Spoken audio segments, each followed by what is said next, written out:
You're hanging out with the crew of Dimelo305, and we are in the beautiful city of Miramar with Fire Marshal José and Gregorisch. Thanks so much, sir. Yes, sir. My for pleasure. having us. I appreciate it. So we've been getting to know a lot of community leaders, and we have not done anyone for fire. So you are our first. So we have to ask you, like we ask everyone else, what led you to this life of public service? So I'm very happy you asked that. It's kind of an interesting story, and I'm happy to share it in the hopes that, if nothing more, other individuals may sort of not be afraid to take that leap and look into this life. So my story is kind of interesting. It's not your typical way that folks go into this line of work. My background is actually in something completely different. My background is electronics engineering. I was working in the private sector for many years. In 2001, I moved to the city of Miramar. In 2003, I had my second son, my middle son, who was born with some issues. We didn't know that at first, though.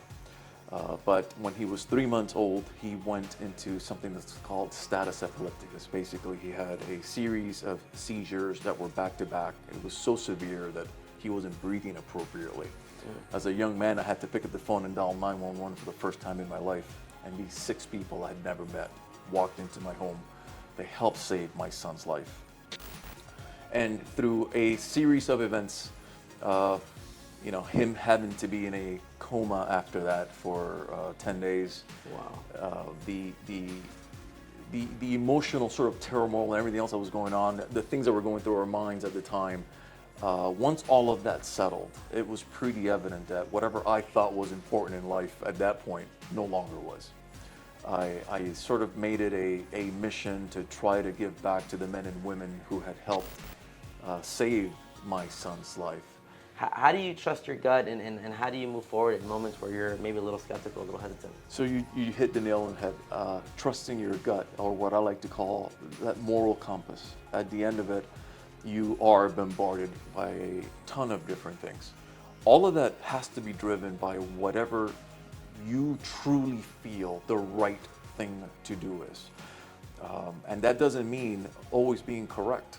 I love and I encourage my team to make as many mistakes as quickly as possible, but to trust that gut feeling that we are always moving in the right direction. And what do I mean by that? It ultimately, for me, all falls down to, are we doing something that's good, or are we doing something that may be considered bad? As we're wrapping up, if you could encourage someone who's maybe thinking about a life of public service, who maybe thinks there's more out there they can do for this community, what would you tell them?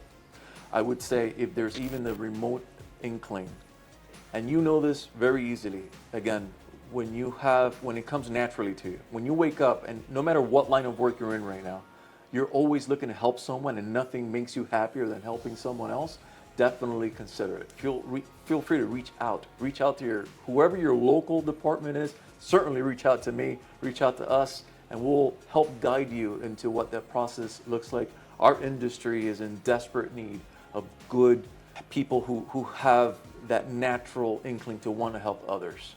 Thank you, sir. We appreciate your time. My pleasure, definitely. Thank you.